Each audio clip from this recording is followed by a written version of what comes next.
Pessoal, tudo bem com vocês? Hoje a gente vai falar sobre um assunto sério, mas que afeta a vida de muita gente: as fortes chuvas na Bahia.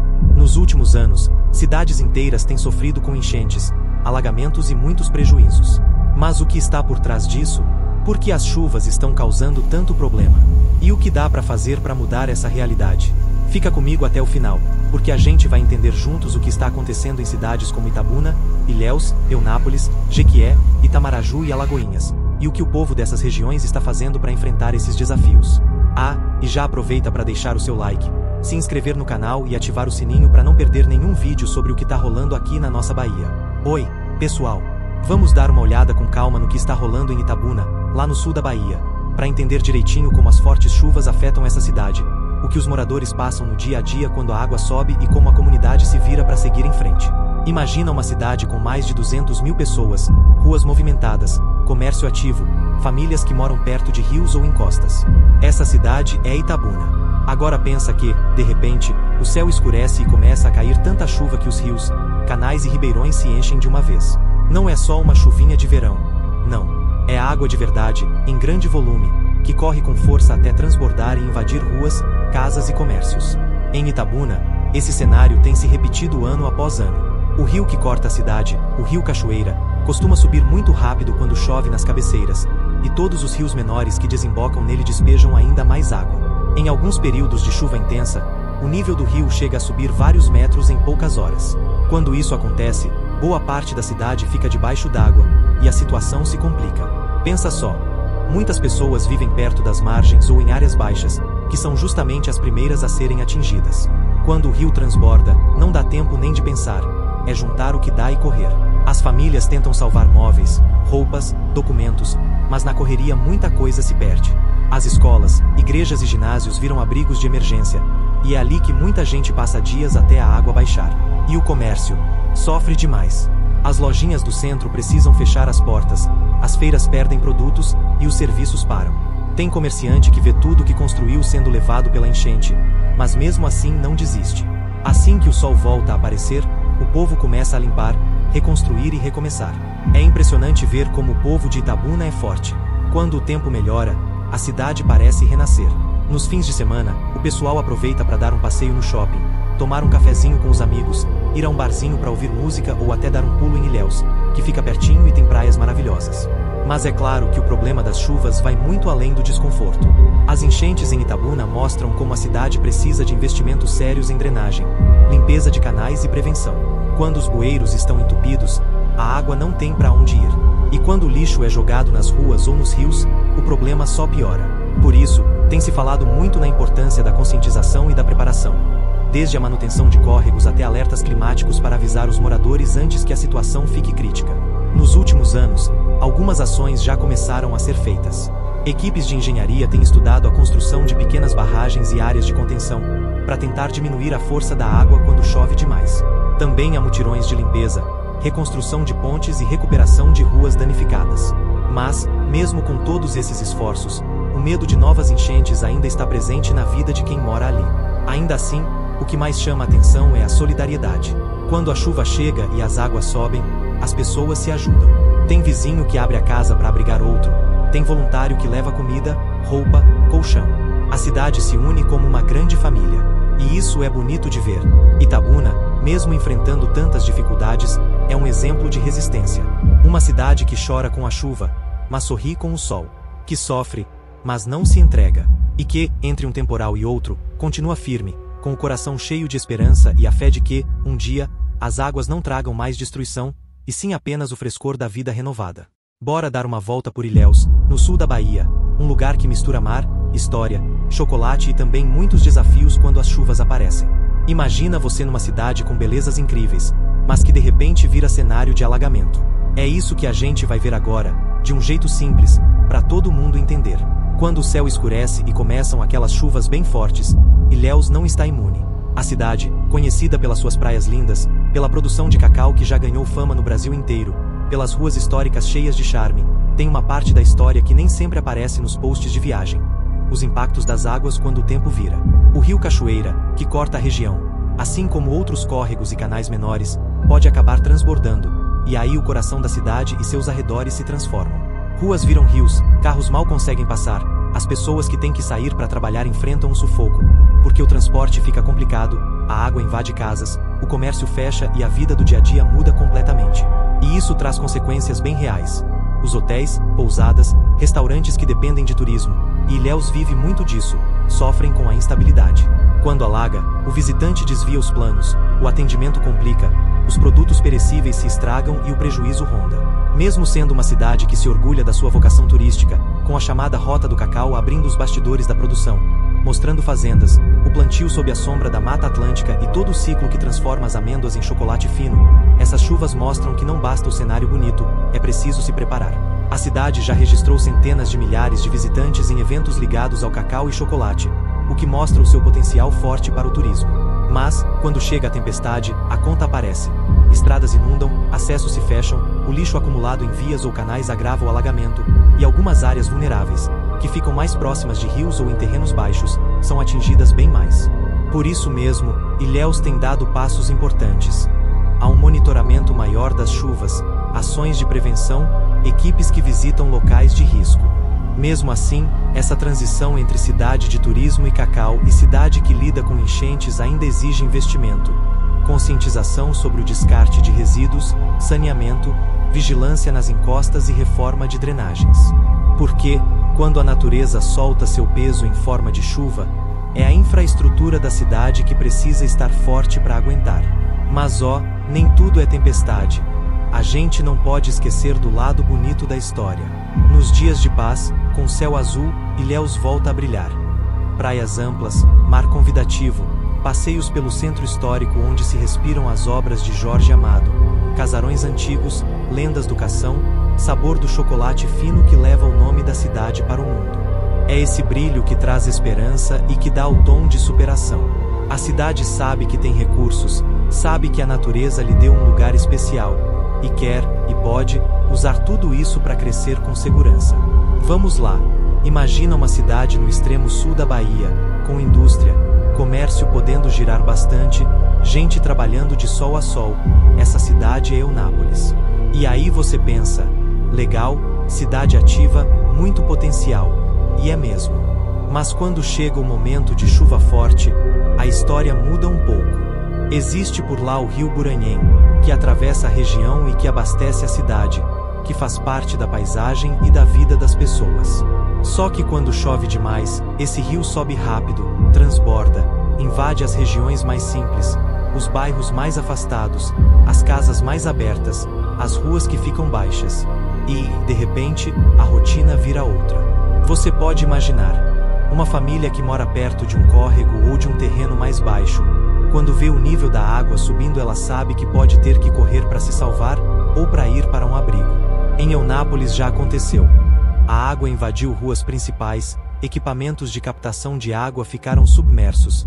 Ou seja, não era só que tinha água na rua, mas que serviços essenciais ficaram afetados. Por exemplo, os moradores de vários bairros enfrentaram falta de água porque a estação que capta água para a cidade ficou comprometida justamente pelo nível do rio.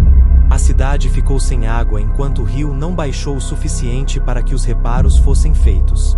E esse tipo de situação bate forte porque o comércio, as lojas, as feiras livres, dependem da movimentação de pessoas, da cidade funcionando. E quando a rua vira rio, ninguém passa, o acesso fica difícil, os estoques podem estragar. E a cidade ativa tem que parar para retomar. Imagine também a ponte de acesso ou a estrada que liga a cidade a outros pontos. Se ficam alagadas ou bloqueadas, isso complica a logística, pessoas chegam atrasadas, mercadorias demoram. E tudo isso vira parte do efeito chuva que vai além da água entrando em casa. Mas o que me encanta é que, mesmo com tudo isso, Eunápolis não perde a vibração. Quando o sol volta, as praças se enchem, as feiras acontecem, o comércio volta ao ritmo. Famílias que ficaram paradas voltam a se encontrar, passear, respirar. O mar, a costa que está ali relativamente próxima, dá aquela sensação de saída, de refúgio. O pessoal aproveita para dar uma escapada até uma praia, mudar o cenário depois da tormenta. É como se a chuva trouxesse o problema, mas o sol trouxesse o recomeço. Agora, pensando no futuro, porque é isso que a gente quer. Não só entender o problema, mas ver o que pode melhorar. Eunápolis precisa investir bastante em algumas frentes. A drenagem urbana, os canais de escoamento da água, a limpeza de rios e córregos. Sim, tudo isso ajuda para que quando chover não vire desastre. Também a zona de risco, identificar onde a água mostra a cara primeiro, para que moradias não fiquem nessas áreas ou sejam reforçadas. E por fim, a educação da comunidade para entender que o descarte de lixo, o entulho, a obstrução de bueiros fazem com que a água fique mais tempo, escorra mais devagar ou invada mais forte. E essa parte de todo mundo junto é tão importante. Vizinho ajudando vizinho, escolas, igrejas, centros comunitários se transformando em abrigos. Isso mostra que, mesmo que a infraestrutura falhe ou esteja atrasada, a força das pessoas em união pode reduzir o sofrimento e acelerar a recuperação. E quem é de Jequié, a famosa Cidade Sol, sabe bem o que é conviver com extremos. Quando o sol aparece, é tudo de bom. O céu se abre, a luz domina, e a cidade fica com aquele clima quente, vibrante e acolhedor. Mas quando chove, aí a história muda completamente. Em Jequié, a estrutura urbana sofreu por muito tempo com a falta de drenagem adequada para o volume das chuvas que caem. Quando o tempo fecha e a água vem forte, bairros como Mandacaru, Joaquim Romão e o quilômetros 3 sofrem bastante. São áreas onde a chuva acumula rápido, e em questão de minutos, ruas inteiras ficam cobertas d'água. É um cenário impressionante. Casas sendo invadidas, carros parados, e famílias tentando salvar o que podem. Em algumas dessas chuvas, chegou a cair mais de 120 milímetros em poucas horas, e o sistema de escoamento simplesmente não dá conta. O comércio, que é o coração da cidade, sente o impacto na hora. Lojistas precisam fechar as portas, feirantes perdem produtos, e muitos trabalhadores não conseguem nem sair de casa para trabalhar. Quem vive ali sabe que, em época de chuva, tudo fica mais incerto, e o medo de uma nova enchente nunca some totalmente. Só que o povo de Jequié é daqueles que não se entrega fácil. Quando o sol volta, a cidade revive. As praças enchem de gente, as feiras livres voltam com aquele colorido de frutas e cheiros, e o centro de cultura se enche de apresentações, música e alegria. E a natureza em volta é um espetáculo à parte. A Serra de Jequié forma paisagens lindas, com muito verde e um ar de tranquilidade que faz qualquer um se sentir renovado. É como se a cidade tivesse dois lados, o da força do sol e o da força da chuva, e entre esses dois, um povo que sabe lidar com os dois extremos. Nos últimos anos, a prefeitura vem tentando mudar esse cenário. Foram iniciadas obras de drenagem pluvial, ampliação de galerias e contenção de encostas para reduzir os riscos em áreas críticas. Também há mutirões de limpeza e manutenção dos canais, porque quando os bueiros entopem com lixo, a água não tem para onde ir e os alagamentos pioram. Mesmo assim, ainda existem pontos em que o problema persiste. Tem ruas novas que foram asfaltadas, mas que ainda alagam porque o sistema de drenagem não foi concluído. Ou seja, o desafio continua. Quando as chuvas são muito fortes, escolas e ginásios se transformam em abrigos. Voluntários se unem para ajudar, levam comida, roupa e conforto para quem perdeu o que tinha. Esse espírito de solidariedade é o que mantém a cidade de pé. A união das pessoas é o que faz toda a diferença nos momentos difíceis. Mas o que Jequié realmente precisa é de investimento constante em infraestrutura. Obras bem planejadas, moradias seguras, estradas em boas condições e educação ambiental, para que o lixo não acabe indo parar nos rios e canais. Porque a chuva faz parte da vida, mas os danos não precisam ser inevitáveis. E é assim, entre o sol escaldante e as tempestades repentinas, Jequié segue firme, pulsante e cheia de vida. Uma cidade que brilha quando o tempo está bom e que se levanta com garra quando a chuva tenta derrubar. É essa força que faz da Cidade Sol um símbolo de resistência e esperança no coração da Bahia. Agora, vamos para Itamaraju. Uma cidade cheia de gente trabalhadora e de uma natureza linda, mas que sofre demais quando o rio Jucuruçu enche. Bairros como Fátima e Várzea Alegre são os mais afetados. As águas invadem casas e deixam um rastro de destruição. É triste ver famílias perdendo o que têm, mas é bonito ver como elas se ajudam. Os moradores se unem, acolhem uns aos outros e fazem o possível para recomeçar. A cidade depende muito da agricultura, especialmente do café, mas as chuvas também atrapalham o escoamento dos produtos. As estradas rurais ficam cheias de lama e buracos, o que complica tudo. Quando o tempo melhora, o clima muda completamente.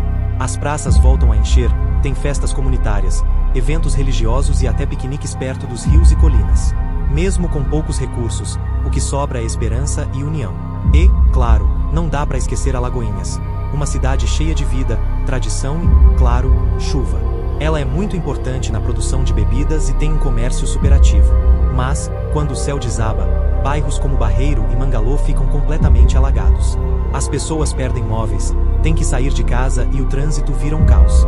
Mesmo assim, a cidade não perde o ritmo. Nos dias tranquilos, o centro fica movimentado, cheio de lojas, cafés e restaurantes. As feiras livres são um sucesso, e os parques e praças viram ponto de encontro das famílias. E tem também muita festa e música, porque o povo de Alagoinhas adora celebrar. Mas o grande desafio ainda é o mesmo: investir em drenagem e planejamento urbano para que as chuvas deixem de ser um pesadelo e passem a ser apenas uma bênção. Como deu para ver, gente, as chuvas na Bahia trazem muito mais do que água. Elas escancaram os problemas de infraestrutura, moradia e planejamento urbano que afetam milhares de pessoas. Mas também mostram a força e a união do povo baiano, que mesmo diante das dificuldades, nunca perde a fé e a esperança. Para mudar essa realidade, é preciso investir em sistemas de drenagem mais eficientes, habitação segura para quem vive em áreas de risco e conscientização ambiental, para que o lixo e o desmatamento não piorem o problema. Com vontade política, união e cuidado com o meio ambiente, essas cidades podem continuar crescendo, e com muito mais segurança. E agora eu quero saber de você. Já passou por uma situação de enchente na sua cidade? O que você acha que poderia ser feito para resolver isso? Comenta aqui embaixo, porque a sua opinião é super importante. E não esquece, deixa o like, compartilha o vídeo com seus amigos e se inscreve no canal para continuar acompanhando conteúdo sobre a nossa Bahia. Até o próximo vídeo. Pessoal, se cuidem e fiquem bem.